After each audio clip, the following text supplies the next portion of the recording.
Hello, good afternoon everyone, and welcome. Welcome to this session on art activism and the archive in the new millennium.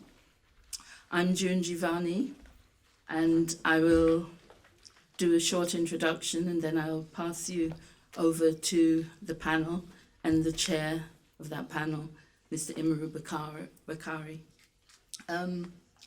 Thinking about the topic of this conference and where film, archives, and so fit into it, I've always had a sense or understood a sense of ideas and progress and passions are the elements behind activism. And I think it's evident in the most strident and effective art, in whichever form that takes.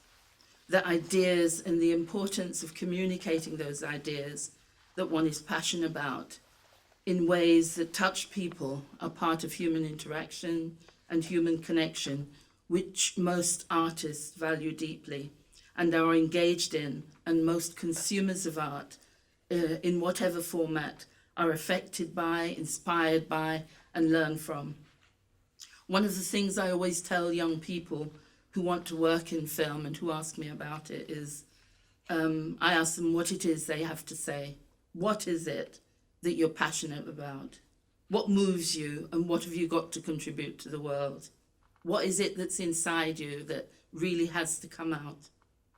After 35 years of curating, I'm convinced that such questions are at the heart of some of the best films, especially by Black filmmakers in the African continent and Indian continents and throughout the diasporas which spread across the Americas.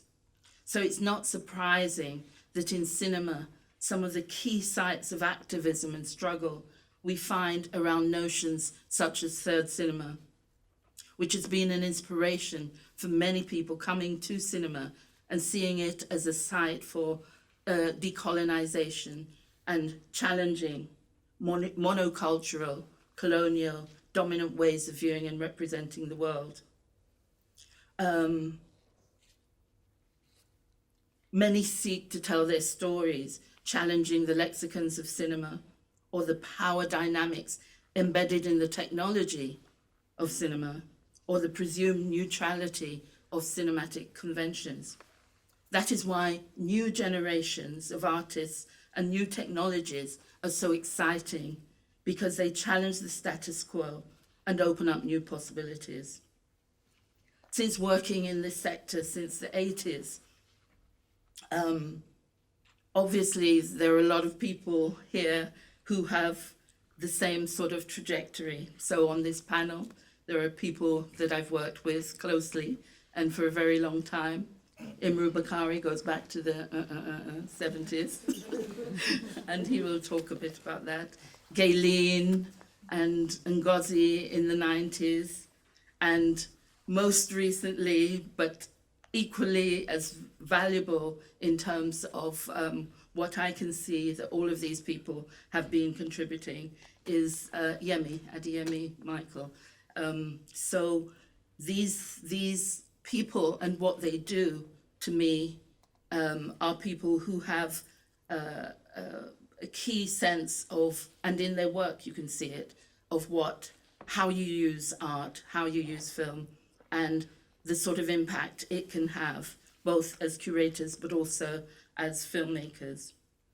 And for me, as you may know, I'm developing an archive based on those decades of curating. And so I find archives very significant, and daily the significance is something that comes to me by the way that people seek to use the archive. And I think archives are significant because they provide the context for better understanding and appreciating both the past and the present, and to build on it and to identify connections and influences. And so with archives, you can actually track developments. Anyway, I think that's quite a long introduction. So I will leave it at that, and I'll chip in as we go forward. But I'll just first of all introduce Imruh Bakari, who is a filmmaker and well, actually, you've got the details there, but he's a close collaborator from way back when we did Third Eye in 1983 and many other projects together, including Big City Stories, and is now an advisor as well on the archive. But Imruh has a lot of background that I think is particularly useful for this topic, and has been sharing that over a number of years. And I think that it will be evident as we go through the discussion what the relationship is between Imruh and the rest of the panel and this topic. So thank you, Imruh. Thank you all for participating, and I'll hand over to you. Thank you. Thank you. Good afternoon. Welcome. I just want to make a few introductory comments, then I will introduce the panelists, and they will be introduced accompanied by film clips, extracts that relate to their work and their own engagement over the years and currently. Then we'll develop a little discussion here, and hopefully you will have a lot of questions to ask, or would like to raise issues from the floor, and we'd like that engagement so that we could extrapolate perhaps some ideas in relation to this topic of art, activism, and the archive in the new millennium.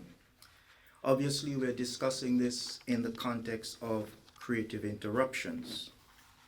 The three panelists in the middle, not in any planned order: Gaylene Gould, Adeyemi Michael, and Ngozi Onwurah. I'll be introducing them in a little more detail later on in a few minutes or seconds. But really what I'm being asking them to do, or would like them to do, is to discuss the ways in which their work and their interventions might indicate what is at stake in relation to the topic, the title of the discussion: art, activism, and the new millennium. And of course, they span between them quite a number of decades. For me, it is inescapable to avoid the contemporary social and political realities of Britain at this moment. Brexit, for example, a political environment in which idiots and buffoons are celebrated and empowered, a dominant media culture of appropriation and commodification, the recognition of the critical importance of what is referred to as the creative economy and the value of its products. Equally, we might note, or we must note, the perversity and the proliferation of social media and new digital technology. Equally, since we are speaking about realities and the environment in which that produces us, shapes us, and which we respond to, I need to mention Grenfell Tower. This is the 14th of June, 2 years ago, roughly. A mass murder took place in that environment. That tower is today a symbol of the political response of people whom I have referred to in a poem as those who could not find refuge in half-baked media cladding, speak clearly or speak back. These are people, I would suggest, many, as I have written, with foreign names trapped by the betrayal of a gaping door. These people, as you know, and as we can recognize if you've been following the realities, are now speaking and writing a new and radical narrative. In considering the issues around arts and activism, the unavoidable elephant in the room is the artists, those who produce, those who are celebrated, those who offer cultural products as part of the exchange and the conversation of human interaction, indeed, the making of history. The room, however, may figuratively be understood as an archive or the archive. And so the question is, what and or who is in the room? And in what arrangement? Visibility, perhaps? Hierarchy? Position? Taken subjectively, we are confronted with the critical questions that speak to the focus of this discussion. Those questions underline issues of significance, impact, power, and transformation. And so the panel will explore some of the historical tendencies in British art and culture that have influenced the politics of race and cinema and other aspects of the wider arts and creative industries.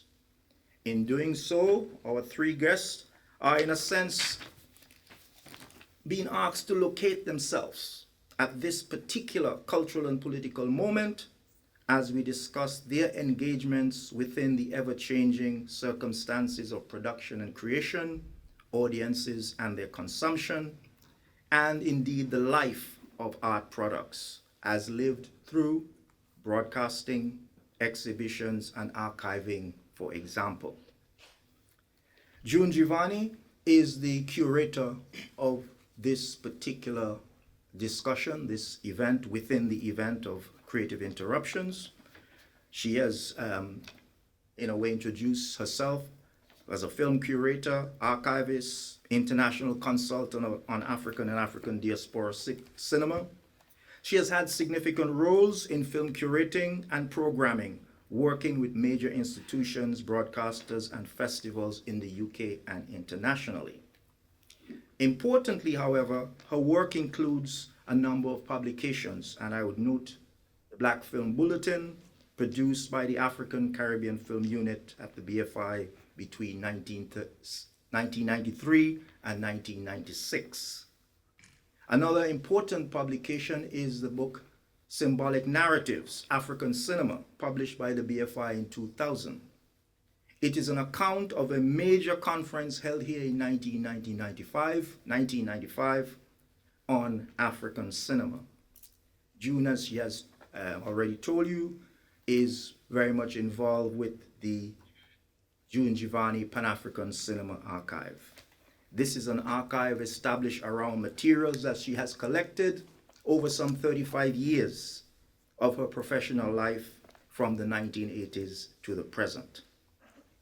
My own interest starts with work as a filmmaker and the use of archive material, including knowledge. If we think of knowledge as archive material as well, that could mean oral histories, interviews, etc.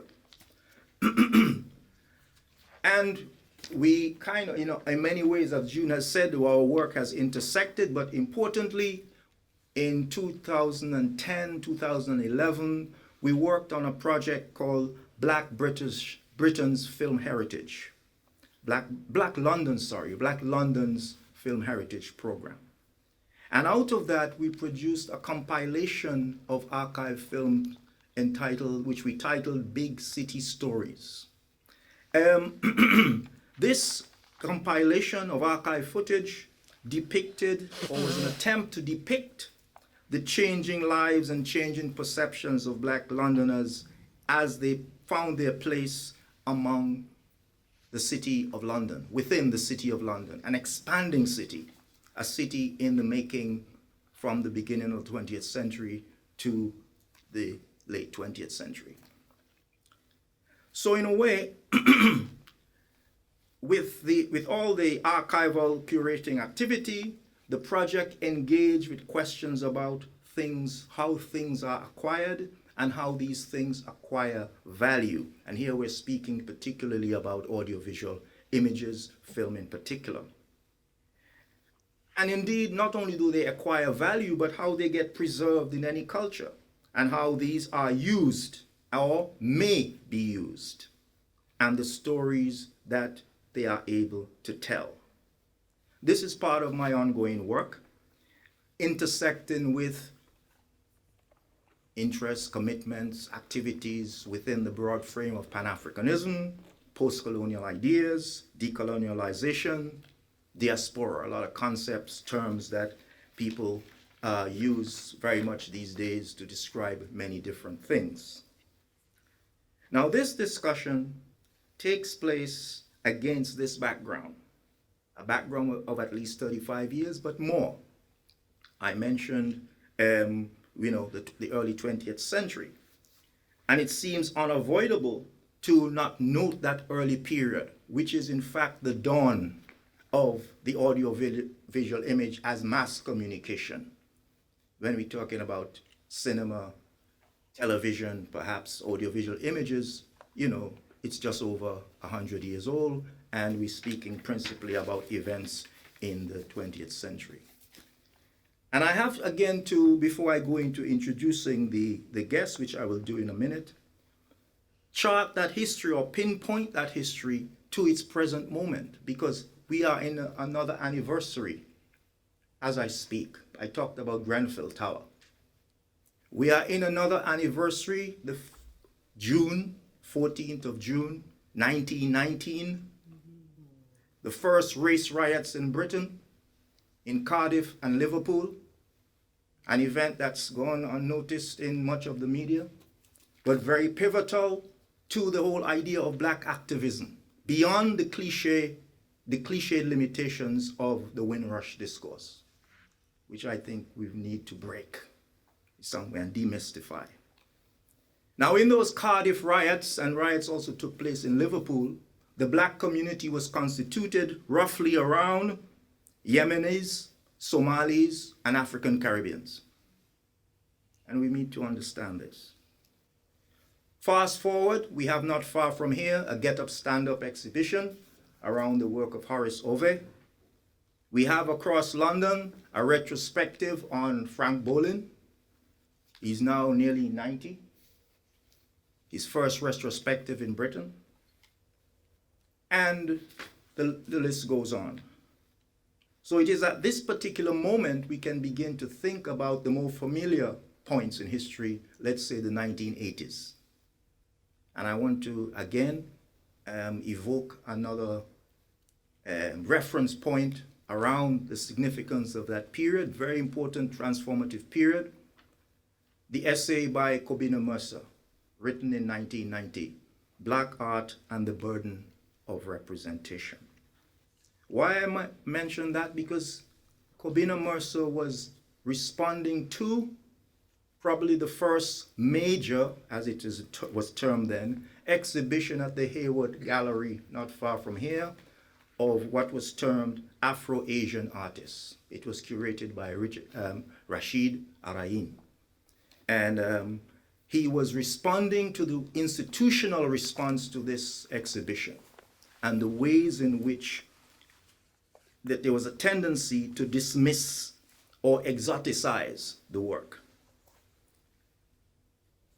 What is the reality of the current shifts in power and mediating the relationships between artists, creators, audiences, consumers? This is the question. Where have we moved from there?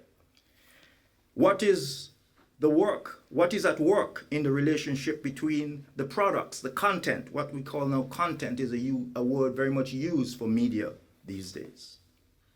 And the cultural media institutions, the institutions that within which these things circulate and within which we operate. What can be said about the location, the role, and the significance of archives in the digital age and the age of social media? So we're trying in a very rapid way to bring all of that 100 years to where we are sitting on this platform at this moment. So firstly, I want to introduce to you Ngozi Onwurah. And we will play a clip in a minute. We'll do it now?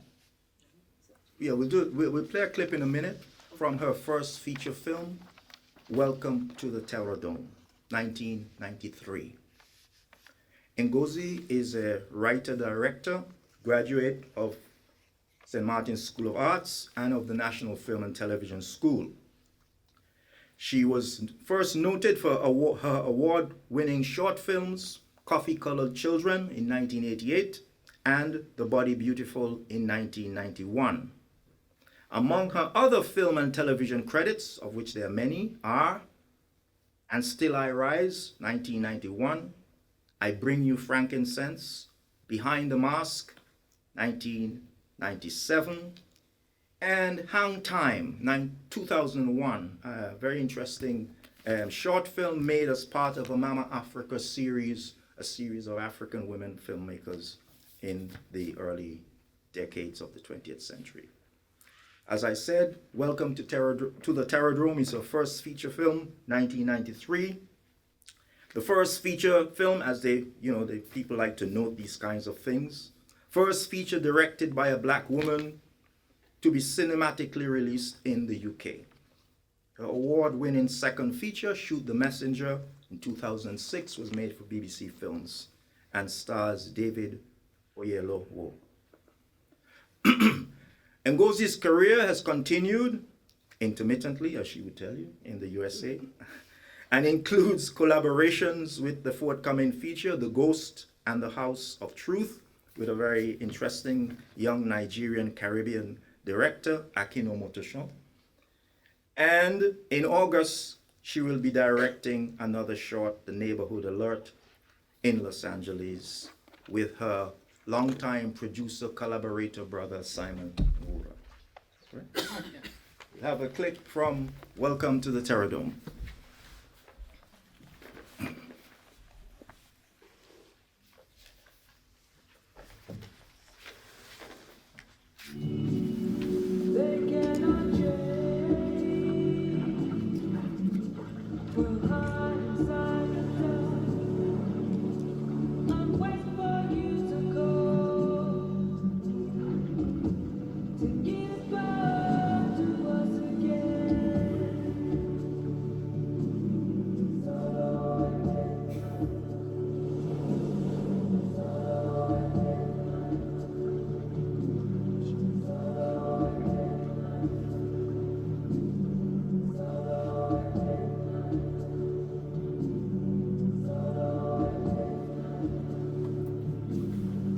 I wish no man evil, but let he who says he's tired of life go before me to see what it is like in the land of the spirits.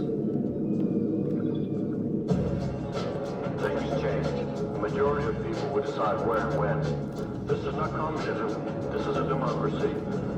And we are all going to respect the law or we pay the price. I know that law, you bastards.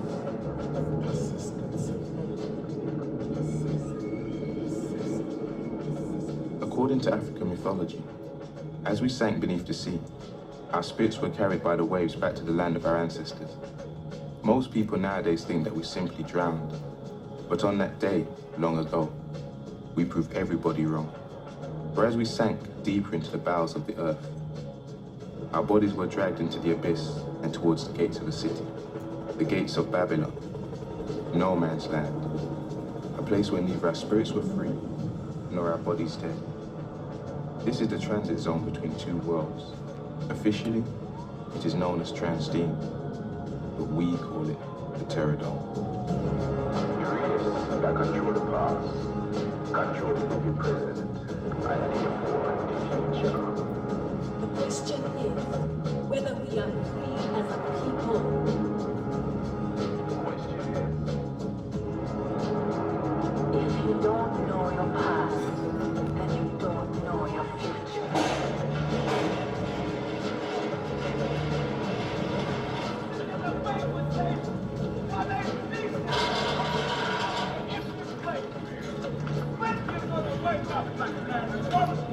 When you're gonna realize that it's our time now. Malcolm time. Look at them coming through our community all the time with their boots on their neck, these vicious, racist pigs. Look at nigga. Well, what you doing in there with them? Why you collude with them devils? You need to come home. Come home, brother. Come back to your. Hey, leave me alone. I'm all going.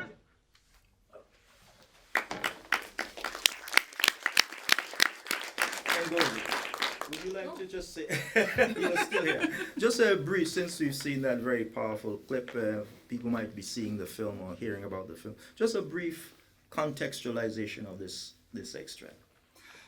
So it's set around the legend or the mythology, or what we're going to call it, of Igbo landing, which I don't know if you know, but was the story about the Igbos who were taken from Nigeria to America to be enslaved, and as they arrived on the shore, they looked out at what they saw and could see what their future would be, and it was slavery. So they decided, rather than to be slaves, they would jump back in the water and go back home.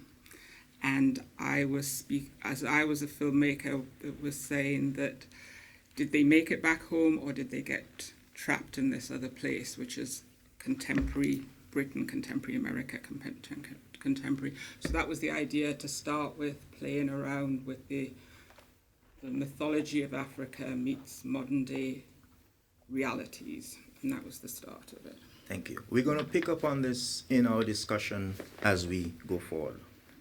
But I would like now to introduce Adeyemi Michael. And we're going to play in a minute an extract from his film, or his whole film, all 4 minutes and 20 seconds of it. Adeyemi is a Grayson Award and Al Jazeera New Horizon Award filmmaker. No, it's okay. Go ahead. Yes, okay. I see, okay.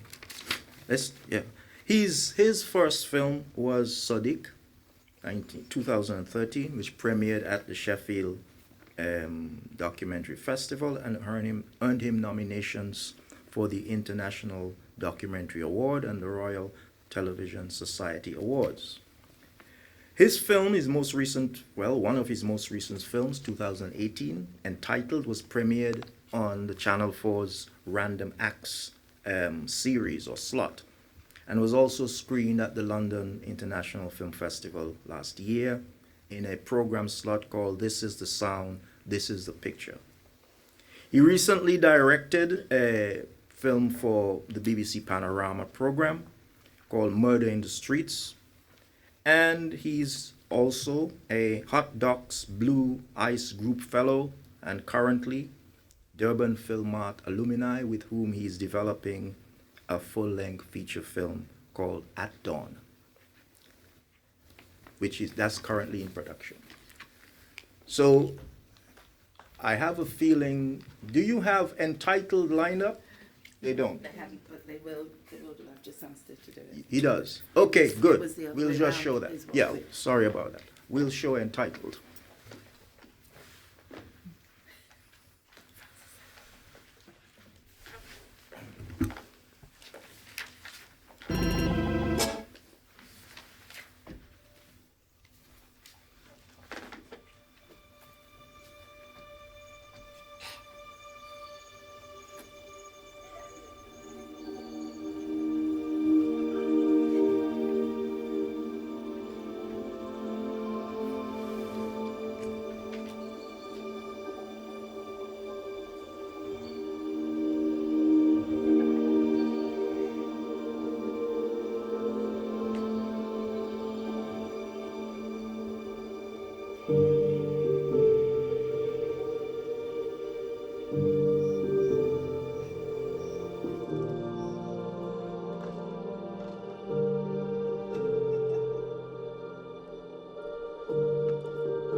The name that I was given when I was born is Abosede Afolashade.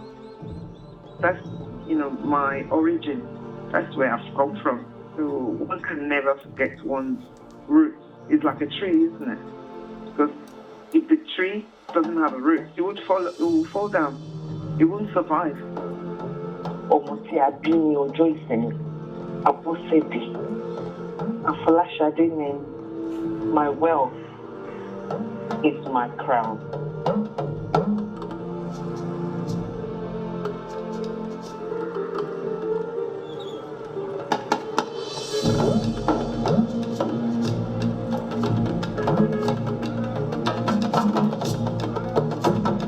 Èdè ní apá kan, Nigerian ni mí. Lápá kejì, British.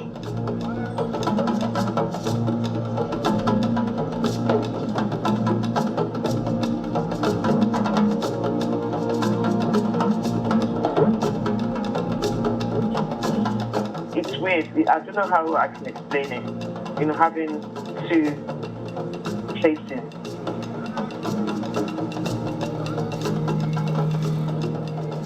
So, in a way, I feel happy. I mean, even living here, we still do things that we do in Nigeria, i.e. when people our children are getting married or having a celebration.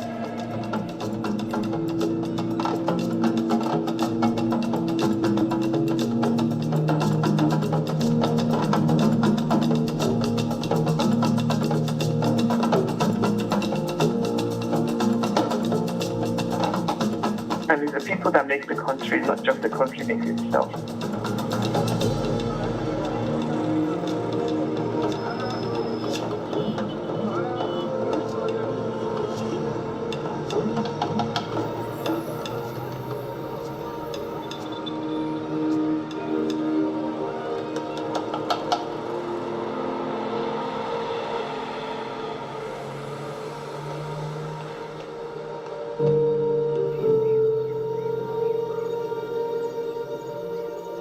Ká má ṣe gbàgbé ohun ẹni tí àwa ń ṣe.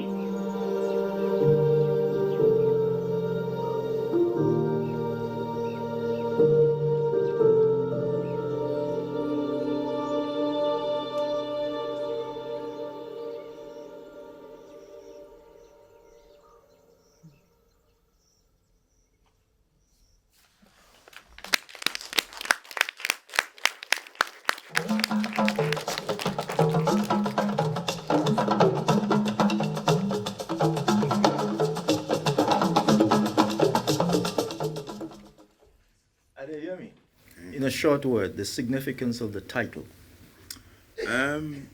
I guess, for years, I was born in Nigeria. Moved here when I was like 2 years old. And for years, my mum had worked like everyone else here. And I feel like she hadn't been valued in the way in which she should. And so we conceived this plan to make this film together. It's my mum on a horse. And so how it came about is that she had been sort of made redundant at work, which happens to people. But during that time, that 25 years that she had worked where she had worked, she hadn't sort of moved up in the ranks. And so she had people who were sort of like coming in, white predominantly, male, 20, sort of in their early 20s, sort of taking these roles. And so when she got made redundant, she felt really low. And so felt like we needed to do something to sort of reinstate her to the position that she would, who she is, and also to discuss why things are the way they are, from a colonial position, and sort of reimagine who we are as people and where we come from. And so that's what the film is doing. Good. Thank you very much. And all 4 minutes and 20 seconds of it. Our last guest I want to introduce, last but not least, and not a filmmaker, but equally important, Gaylene Gould, currently head of cinemas and events at the BFI South Bank, where you are. She's in fact hosting us. And a curator on a project which is going to be presented here in August, No Direct Flight, exploring how the internet and the digital world are shaping diaspora cultures and aesthetics. As I said, as you know, Gaylene is not a filmmaker, but she's going to use an extract from one of those participants of that No Direct Flight, which I'm going to ask her to introduce in a minute. But that project is cross-media exploration of global African diaspora movement image makers, featuring an internationally touring film program with various IRL visual artists, a meetup, a mashup as well. Just a meetup. Just a meetup, okay, fine. No mashup at the moment. New digital commissions, a makers lab, podcasts, editorial projects, and a touring film program and visiting filmmakers touring the UK, Kenya, and the USA. This will take place in August. Now, Gaylene has spent much of the last 5 years involved in and spearheading arts initiatives internationally across film, theater, various performances, and digital spaces and practices, all which interrogate and broaden our view of ourselves and the world. These include her work at the BFI's African Caribbean Film Unit with June Giovanni, and currently, as I've mentioned earlier, No Direct Flight.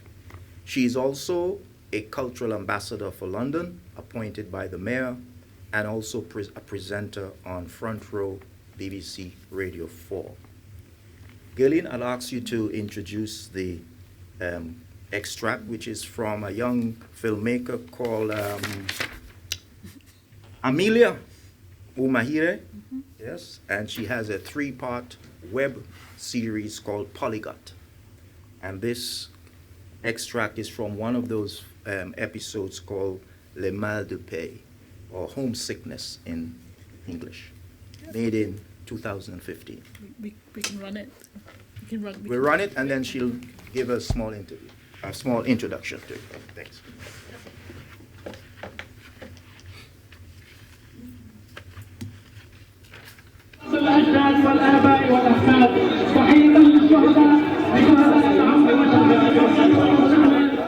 Et ici à Berlin, tu fais quoi? La musique, du rap.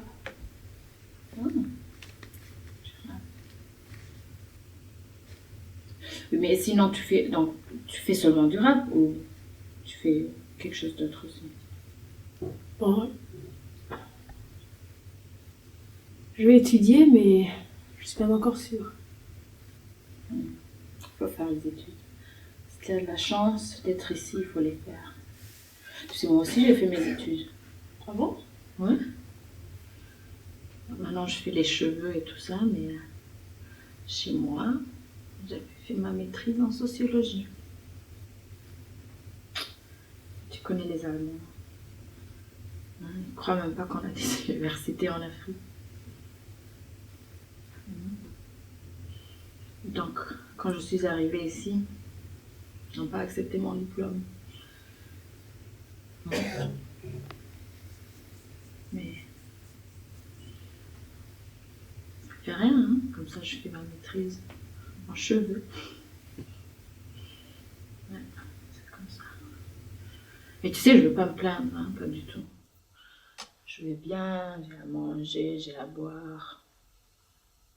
Même, je prends même des cours d'allemand. Donc Dieu est grand. Donc je vais bien. Toi, ta famille? J'ai un frère. J'ai un frère en Angleterre. Ok, c'est bien. Puis un deuxième au Canada. Ah, c'est loin le Canada. Ouais, ça va pas beaucoup en plus. Ils sont plus âgés, tes frères? Ah, ok. T'es la cadette. Et tes parents? Hein? Faut pas bouger.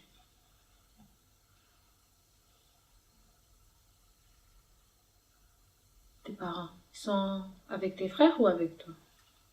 Ah, attention, faut pas bouger, Amanda. Je te fais mal? Ouais. Musst du eine Pause machen? Ja.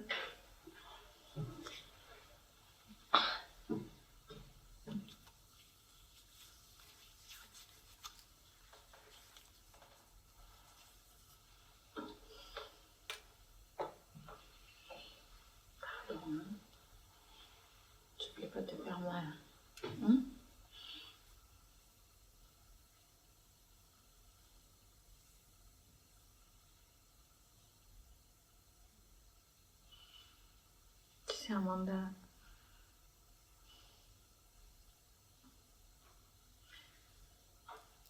Les miens me manquent aussi, tu sais.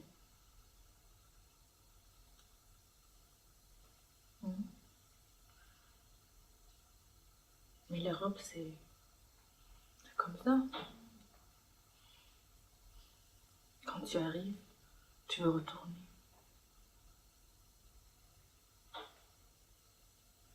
Quand tu retournes, tu n'es plus la même.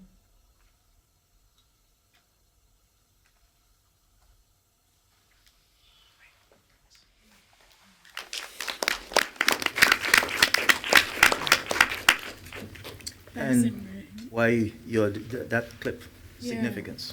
I think we can talk more about the thinking behind the project that I'm curating, but I think one, this is just a beautiful piece of work. I think Amelia Omihire, to me, is the marker of what's to come and what's coming through in terms of African diaspora makers.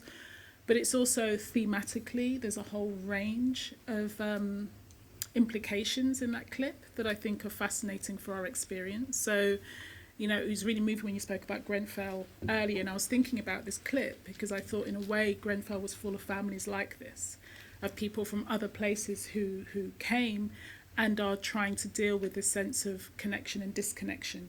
And the intimacy and the love and the compassion in that scene, I think, is infinitely moving. So I'm interested in the intimate ways of production that's being created around the world at the moment through making work for the web, through making these very small independent productions that lead to a different level of intimacy in the work. And that's really what's the seat of No Direct Flight, in a way. Yes, and we'll explore that in a minute. But it's a very important, interesting point you make about the essence of the work, what is being expressed in the work, that human essence, that human presence, which again, across your three examples and the work that we've seen here, is something which underlies for me that sense of agency. Okay, and I want to start off the discussion, broaden it out by returning to Ngozi, because your film, the film is one that I've spoken about on a number of occasions, and I've heard it referred to in different ways: futuristic, fantasy film, you know, in many esoteric ways for its time. I mean, today people talk about Afrofuturism. That was not a term in the 80s as far as I knew anyway. Maybe it was there, but nobody theorized around it. My question to you, looking at this film now, your work at the time, where do you locate yourself? Where do you locate this film in terms of what you were preoccupied with, what you wanted to express, what you wanted to engage with, or were engaged with at the time? So at the time, I called Terrordome my angry film. So at the time, I was very angry and very frustrated with everything that was going on. And then also as an artist, there were elements that I wanted to explore and try in my work. So in terms of the anger and frustration, there was a period of time where a lot of things happened. Well, I mean, actually, they always happen. But there were particular stories that were happening at the time that I was very close to and involved with, and I just couldn't. They weren't being shown. There was no recognition. They weren't in the news. They weren't on television. They weren't anywhere. Or if they were tiny little reports. So I sort of gathered all these stories together, and my decision was to make it in one day. The story set over one day, and everything happened in this one day.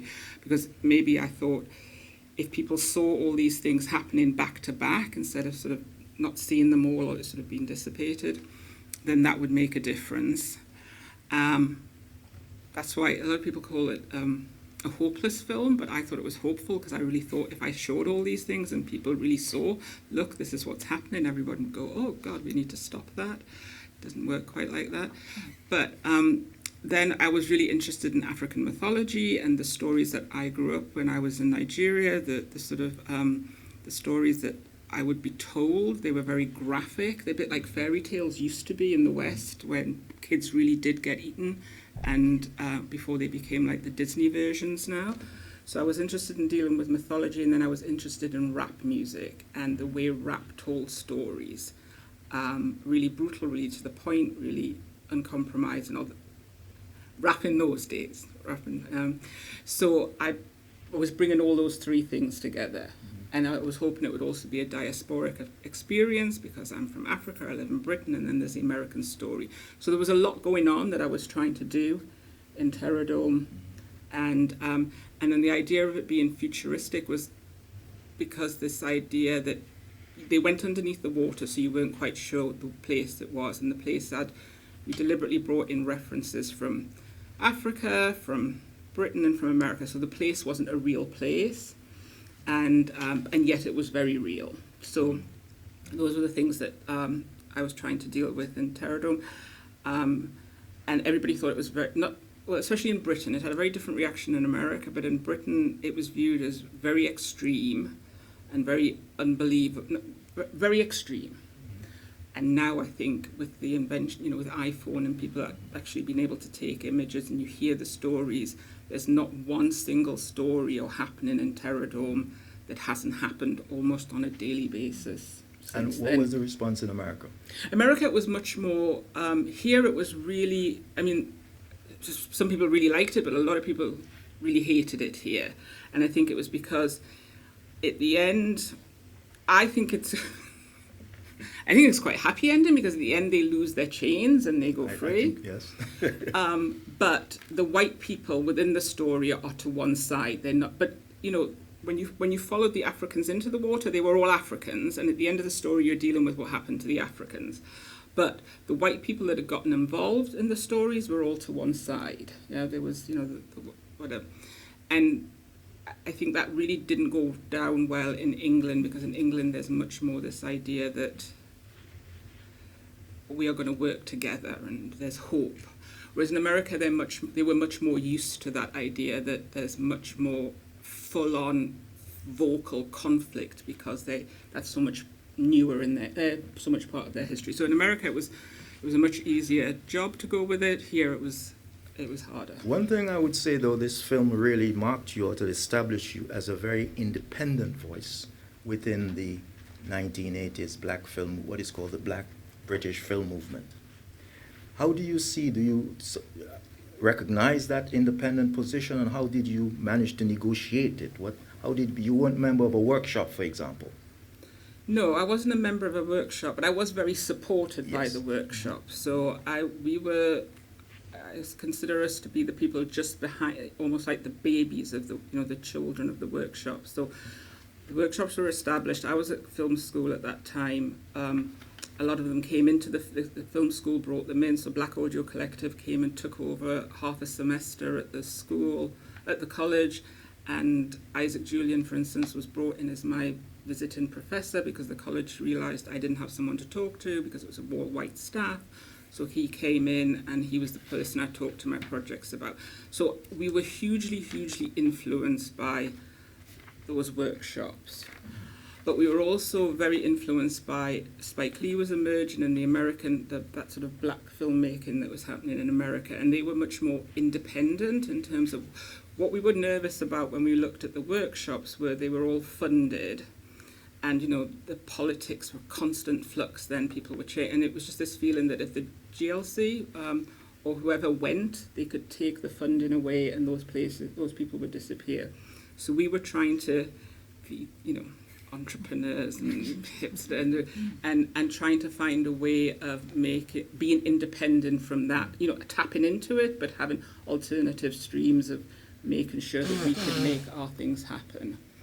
And you in fact, you actually engage in strategies which have become commonplace in independent filmmaking.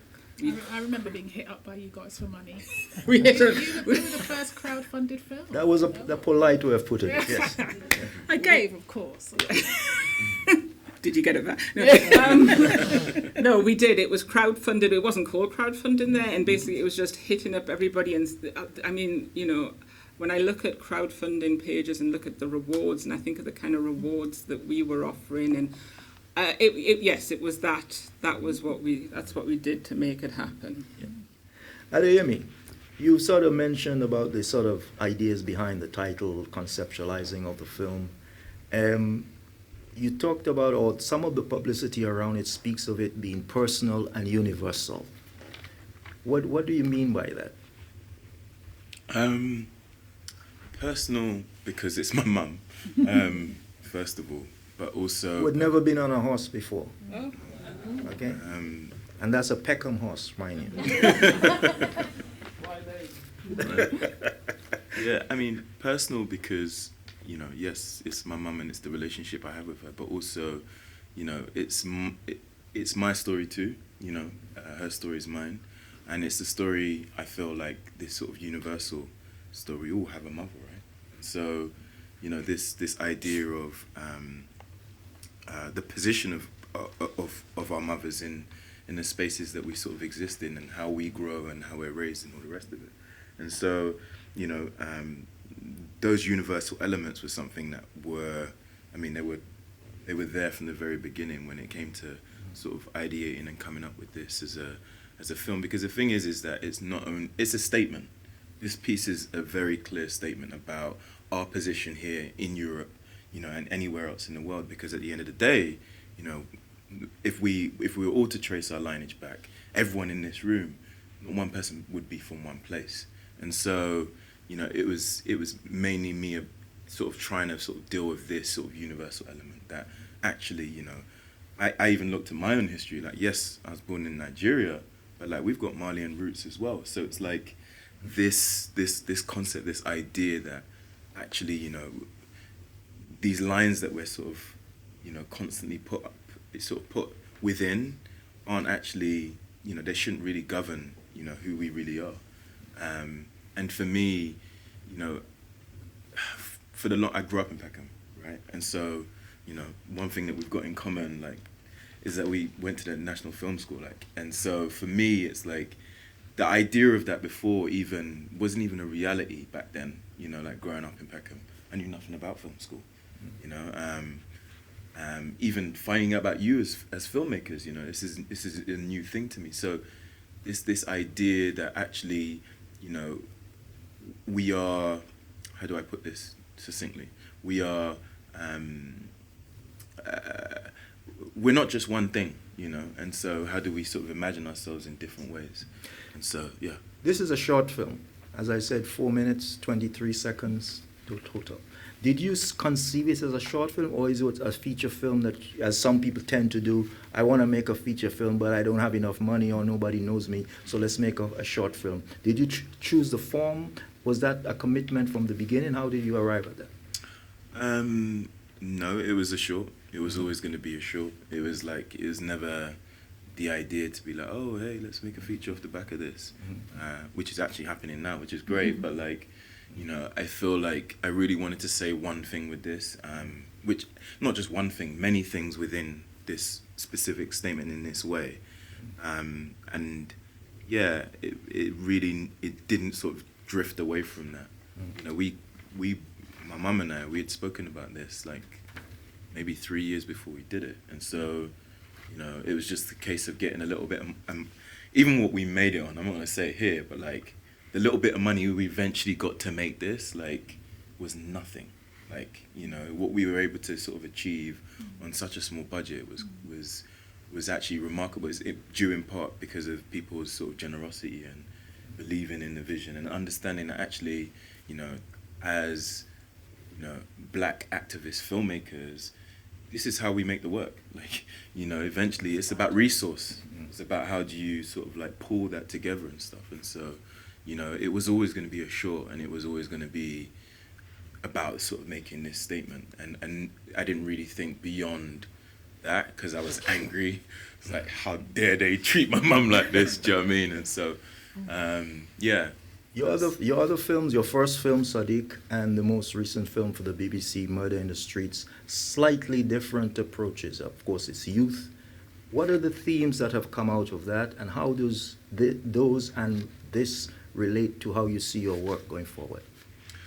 Well, yeah, Sodiq was a very different film. Again, personal. And I really like to sort of pivot on this sort of axis when it comes to making work, because I feel that's how you sort of engage people to sort of stories, and how do you sort of like allow people to understand a story in Peckham or a story in, you know, Nigeria, if they can't sort of see some sort of personal connection to it. I guess what sort of unites these different pieces, because Murder in the Streets is about a murder, completely different, whereas this is about sort of like pride and all the rest of it. It's about value, and how do we create value within ourselves, you know, about ourselves.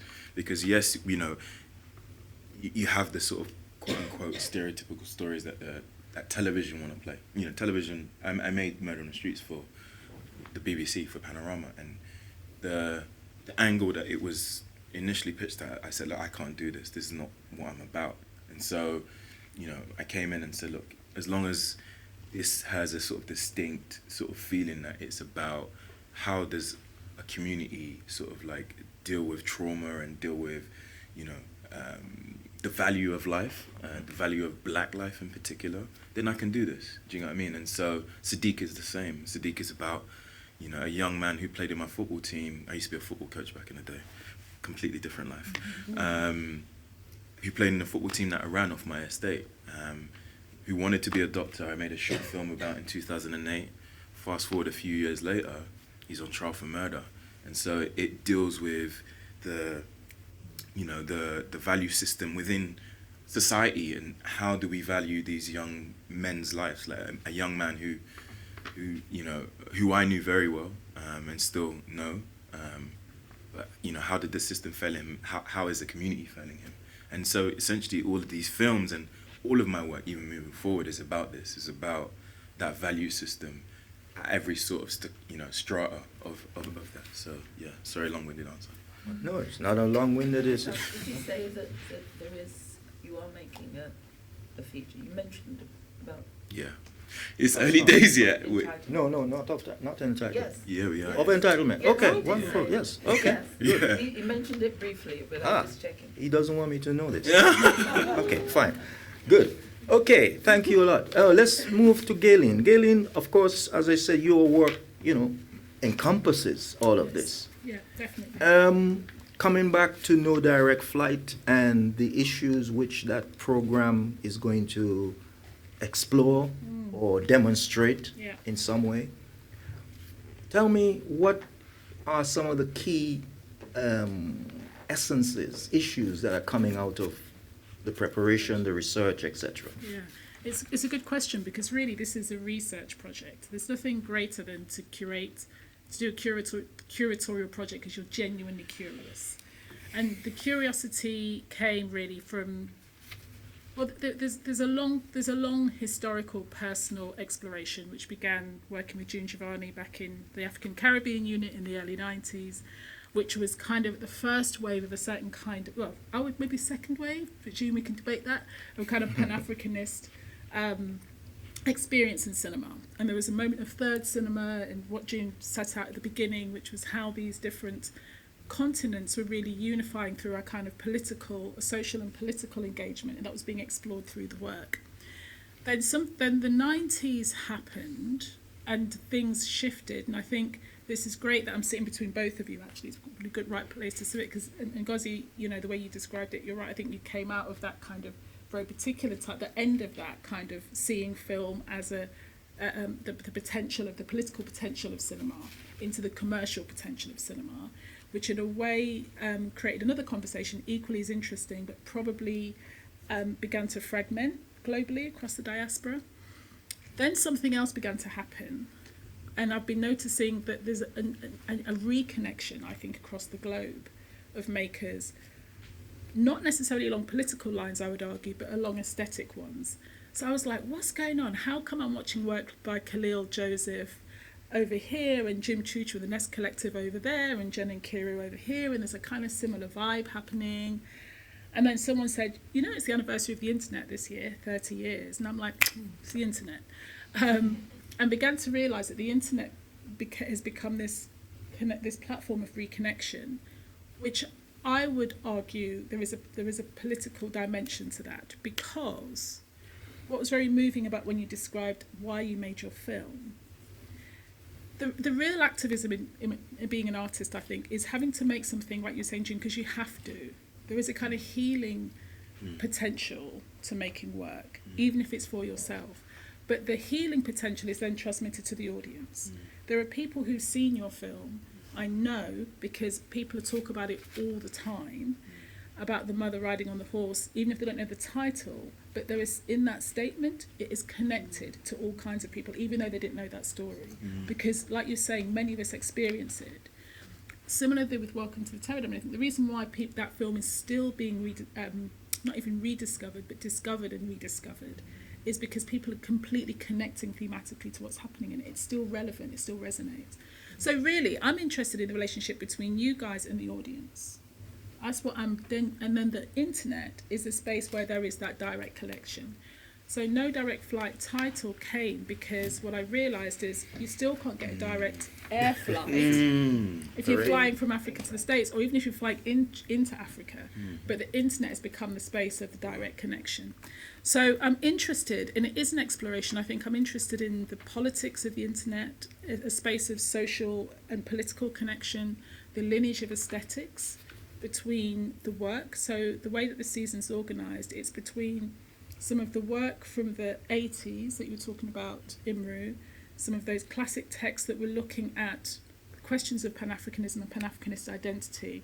So we start with Tukibuki, Jibril Diop Mbeki, we move on to Black Girl by Usman Sembène, we go to Sankofa by Haile Gerima, and I'm looking at you because I always think about this idea of time and how time plays out in African diaspora work. And then we also then partner it with a contemporary package of shorts, of which Yemi's film thankfully will be playing, and films around the globe that are dealing with very, very similar themes. So we're looking at ideas of home, a section called Homegoing, which is the relationship between yourself and elsewhere. So if you look at a film like Black Girl by Usman Sembène, you have an African woman, Senegalese woman, dreaming of being in Europe, and she arrives, and what she discovers is not at all what she dreamt. Now we're getting films like House Girl by Kobe Adam, where a Ghanaian British girl is dreaming of Ghana, and she goes back home and she's like, oh no, this isn't what I thought. So I'm interested in these questions. The questions seem to be perennial, but the way they're played out is different. And the internet, I think, provides this way in which filmmakers are beginning to have a dialogue amongst themselves, that you were saying earlier, that you find people online now in ways that you couldn't before. So yeah, all of these questions are going to be explored over the first 11 days of August. And June, you guys are going to see this for the first time, the first sneak peek of the No Direct Flight artwork, as you will see, which is here. It was very important that we commissioned, we're partnering with Kenya, British Council are the key partner. So Kenya, because there's a technological hub in terms of the internet hub in Africa, it is in East Africa, which is interesting because then you see a different region of Africa lighting up in terms of film talent. It was West Africa, now it's East because of the internet.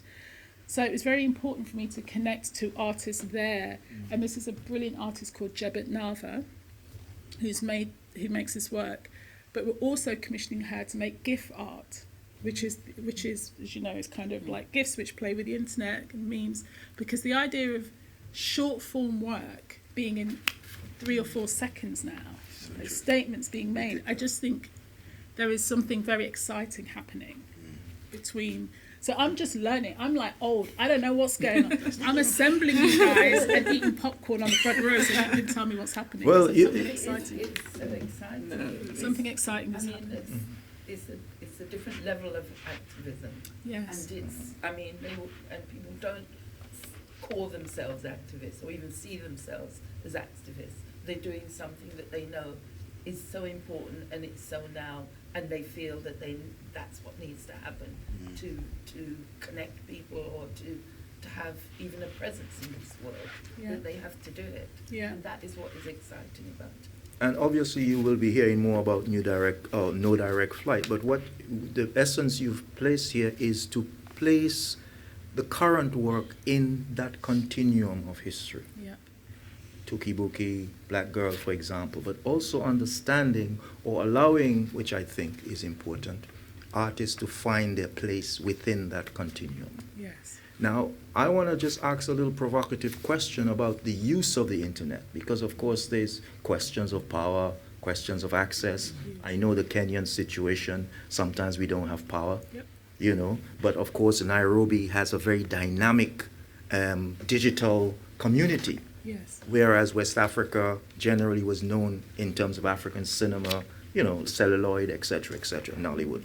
But here we are in this new environment of the internet, its media, new technology.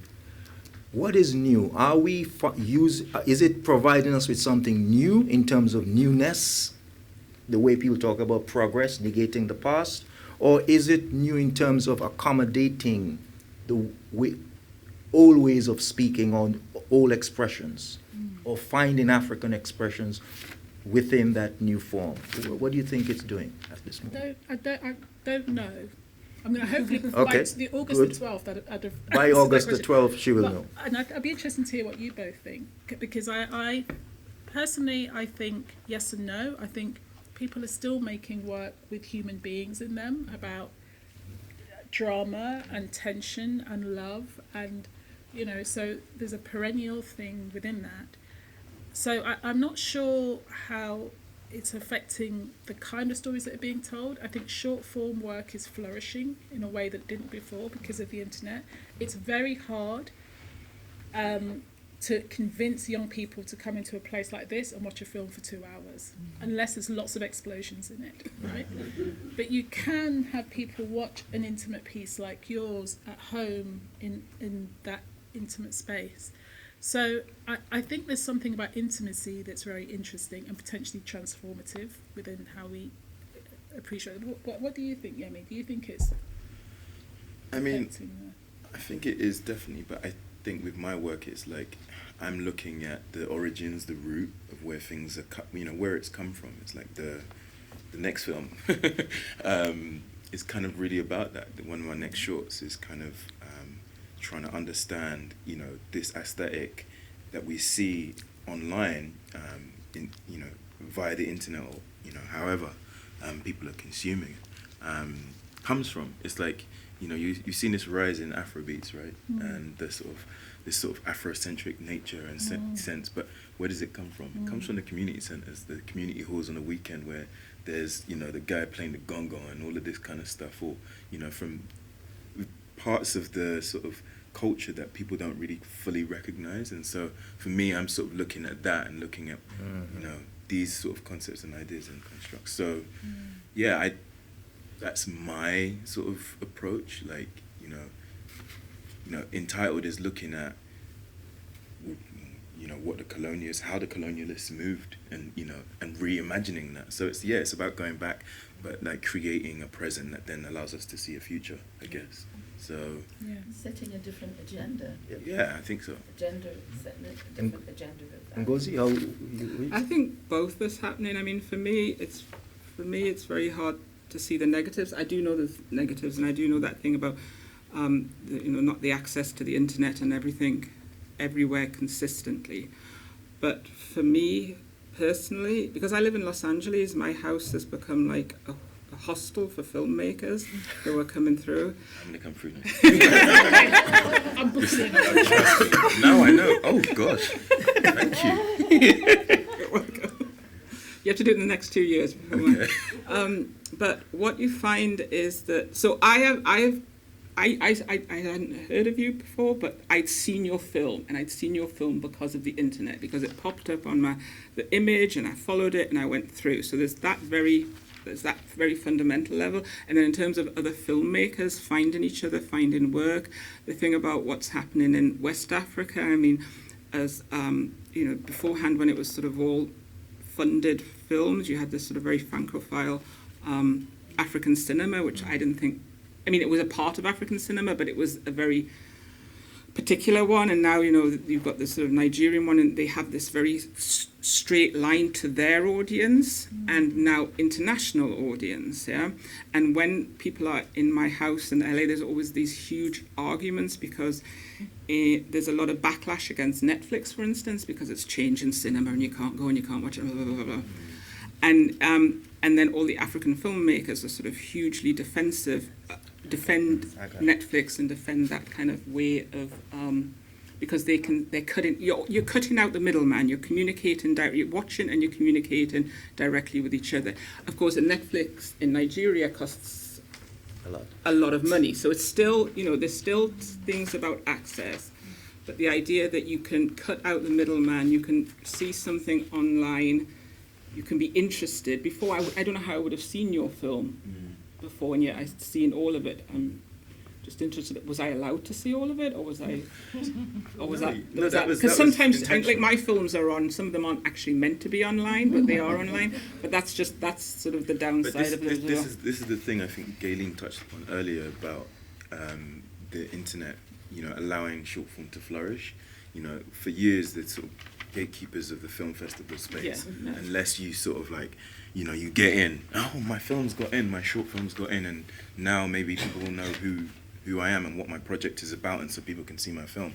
But the reality is, the internet gives you an audience that a film festival just can't when it comes to short form. I understand you know, when it comes to long form, there's just a whole industry around it that's different.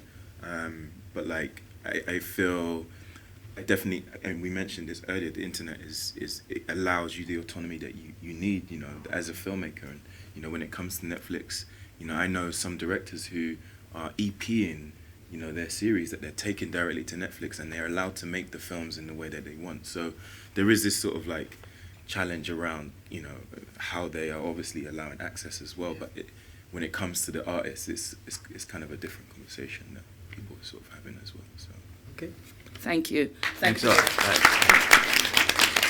And thank you to Brunel, Sarita, and the team.